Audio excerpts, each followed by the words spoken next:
속보, 새벽 2시 17분. 서울 한복판, 비가 얇은 유리막처럼 도로를 덮고 신호등 불빛이 무릉덩이에 찢겨 번지는 시간. 사람들은 모두 집으로 돌아갔고 공연장 뒤편 주차장에는 스태프들의 발자국 소리만 간헐적으로 남아 있었다. 그런데 그 순간 강문경의 표정이 완전히 바뀌었다. 방금 전까지 그는 아무렇지 않은 척 미소를 지었지만 누가 봐도 어깨가 안으로 말리고 시선이 바닥을 훑었다. 눈 밑은 은근히 꺼져 있었고 목에 걸린 후드끈은 손가락으로 몇 번이고 비틀려 있었다.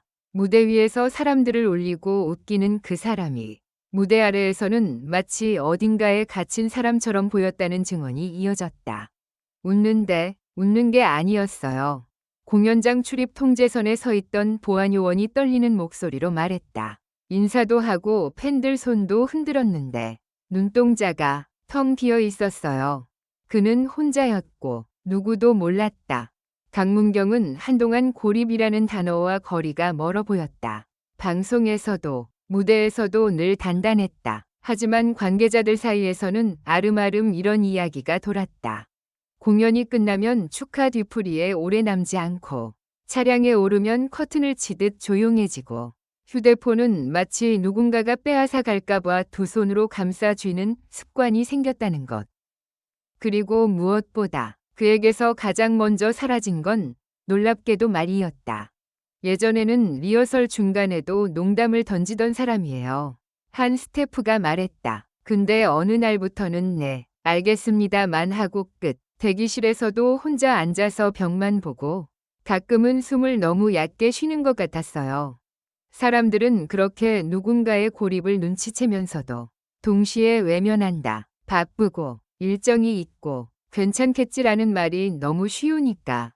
그러던 오늘 일이 터졌다. 공연이 끝난 뒤 강문경이 탑승해야 할 차량이 주차장에 들어왔는데 정작 그는 출구 쪽으로 가지 않았다. 스태프가 부르자 고개를 끄덕이긴 했지만 발이 움직이지 않았다. 마치 몸이 어느 지점에서 멈춰버린 것처럼. 그때였다. 그 사람이 나타났다. 주차장 가장자리. 비를 피하기 위해 세워둔 천막 아래.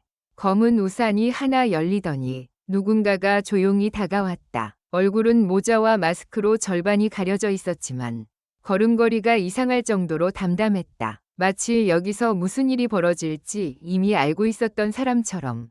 그 사람은 스태프에게도 경호원에게도 먼저 말을 걸지 않았다. 대신 강문경의 바로 앞, 딱 한 발자국 떨어진 곳에 멈춰 섰다. 그리고 아주 짧게 말했다. 문경 씨, 이제 그만 혼자 하셔도 돼요. 순간 공기가 바뀌었다. 바람이 멈춘 건 아닌데 비소리가 갑자기 작아진 것처럼 느껴졌다. 강문경은 고개를 들었다. 눈이 커지고 입술이 미세하게 떨렸다. 그리고 그토록 공허하던 얼굴에 아주 낯선 감정이 떠올랐다. 분노도 아니고 슬픔도 아닌 허탈함, 안도가 섞인 표정. 그는 한참을 바라보다가 낮게 물었다. 왜 이제 와요? 스태프들은 서로 눈을 마주쳤다. 누구지? 라는 눈빛. 하지만 강문경의 목소리에는 분명히 알고 있다는 기척이 있었다. 그 사람을 오래전부터. 그 사람이 대답했다. 늦었죠. 하지만 당신이 진짜 무너질 순간은 오늘이었어요. 첫 번째 반전. 그 사람은 연예인이 아니었다. 그가 마스크를 살짝 내리자 모두가 더 놀랐다. 화려한 업계 사람도 방송국 관계자도 아니었다. 얼굴에는 세월이 고스란히 남아 있었고 손은 거칠었다. 손끝에는 잉크 자국 같은 흔적이 남아 있었다. 그는 한때 공연장 주변을 정리하던 시설관리 직원이었다. 이름은 장도현. 몇 년 전 강문경이 데뷔 초 혼자 행사장을 전전하던 시절 그를 처음 도와준 사람이었다. 그때 기억해요? 장도현이 말했다. 사람들이 다 철수하고 무대 조명만 꺼져 있던 밤. 당신이 화장실 앞에서 혼자 울고 있었잖아요. 이 길이 맞나 하면서 강문경의 눈동자가 흔들렸다. 그 장면을 떠올린 듯 목젖이 움직였다. 그날 제가 드린 게 뭔지 아세요? 장도현이 주머니에서 작은 봉투를 꺼냈다. 젖지 않도록 비닐로 여러 번 감싼 봉투였다. 열쇠였어요. 대기실 열쇠. 따뜻한 물 나오는 샤워실 열쇠. 당신은 여기에 있어도 된다는 의미였죠. 강문경은 봉투를 받아들고 손바닥으로 천천히 눌렀다. 마치 그 봉투 안에 과거의 온기가 남아있는지 확인하듯이. 두 번째 반전. 당신이 날 살린 적도 있어요. 하지만 이야기는 거기서 끝나지 않았다. 장도현은 갑자기 고개를 숙였다. 그리고 믿기 힘든 말을 꺼냈다. 사실은 그 뒤에 제가 무너졌어요. 생활이 어려워지고 가족도 아프고 그래서 어느 날 공연장 옥상에 올라갔습니다. 스태프들의 숨이 멎었다. 빗소리 사이로 누군가 침을 삼키는 소리가 들렸다. 그때 누가 저를 불렀는지 아세요? 장도현의 목소리가 갈라졌다. 아무도 없을 줄 알았는데 당신이었어요. 강문경 씨. 강문경은 눈을 감았다. 그 장면을 떠올리는 듯했다. 잊고 싶었지만 잊히지 않는 기억을 손끝으로 끌어올리는 사람처럼. 당신이 옥상 문을 열고 들어와서 딱 한마디 했죠. 장도현이 말했다. 아저씨, 오늘은 내려가요. 내일도 힘들 거니까. 그 말은 위로가 아니었다. 달콤한 희망도 아니었다. 그저 현실을 같이 견디자는 한마디였다. 그래서 더 무너질 수 없었다. 그날 저는 살아내려왔고 그 이후로 당신을 지켜봤습니다. 장도현이 숨을 들이켰다. 근데 오늘 당신 얼굴을 보니까 제가 그때의 저를 보는 것 같아서. 세 번째 반전. 봉투 안에는 열쇠가 아니었다. 강문경이 봉투를 열었다.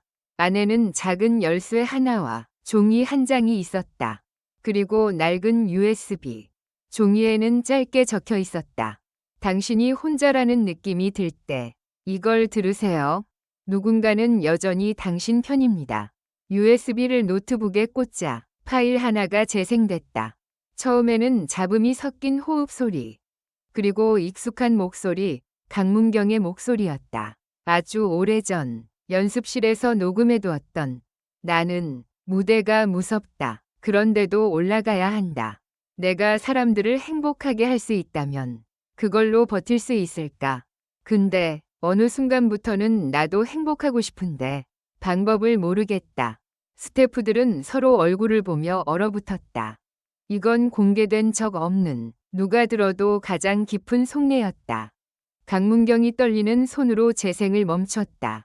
그 순간 그는 주차장 바닥에 주저앉을 뻔했다. 장도현이 서둘러 우산을 더 가까이 들이밀었다. 강문경의 눈에서 눈물이 떨어졌다. 그 눈물은 슬픔이라기보다 오랫동안 참았던 숨이 터져나온 것처럼 보였다. 이걸 왜 갖고 있어요? 강문경이 말했다. 목소리가 갈라져 거의 속삭임 같았다. 장도현이 대답했다. 당신이 그날 연습실에 놓고 간 거예요. 사람들은 다 스타만 보지만 나는 그때 알았죠. 당신은 스타 이전에 사람이라는 거. 강문경의 표정이 변한 진짜 이유. 그의 표정이 바뀐 건 누군가가 대단한 조언을 해줘서가 아니었다. 힘내라는 말 때문도 아니었다. 그를 바꾼 건 단 하나, 자기 이야기를 누군가가 끝까지 들어주었다는 사실이었다. 강문경은 한참 동안 말이 없었다. 비가 우산 위에서 탁탁 터지고 멀리서 차량 엔진이 한 번 울렸다. 세상은 계속 움직이는데 그들 주변만 잠시 멈춘 것처럼. 그리고 강문경이 마침내 말했다. 저 내일 일정 취소할게요. 스태프가 놀라. 형, 그게 무슨... 하려는 순간 강문경이 손을 들어 막았다. 취소하고 병원 가든 상담을 받든 쉬든 이번엔 제가 선택할게요. 그동안은 해야 하니까만 했어요. 그 말은 선언처럼 들렸다. 주차장의 공기가 다시 흘렀다. 누군가의 가슴에 조용히 불이 켜지는 느낌이었다. 장도현이 고개를 끄덕였다. 그게 시작이에요. 당신이 무대를 지키는 사람이 아니라 당신 자신을 지키는 사람이 되는 시작. 마지막 반전. 도와준 사람은 사실 한 명이 아니었다. 그때 장도현이 조용히 손짓했다. 주차장 구석. 그늘진 곳에서 사람들이 하나둘 모습을 드러냈다. 한 번도 방송에 나오지 않았던 매니저. 연습실에서 늘 물을 채워두던 안무팀, 무대 세트 설치하던 기사님, 그리고 강문경이 평소 인사만 하고 지나치던 스태프들. 그들은 모두 손에 작은 종이봉투를 들고 있었다. 봉투에는 각자의 필체로 한 줄씩 적혀 있었다. 오늘은 쉬어도 됩니다. 당신의 목소리는 소중해요. 당신도 소중해요. 무대가 아니어도 우리는 당신을 응원합니다. 강문경은 입을 벌렸다가 닫았다. 말이 나오지 않는 대신 숨이 크게 들어왔다. 어깨가 들썩였다. 그는 고개를 숙인 채 손으로 얼굴을 가렸다. 그리고 마침내 웃었다. 아주 작고 울음 섞인 웃음이었다. 하지만 그 웃음은 분명히 살아있는 사람 위 것이었다.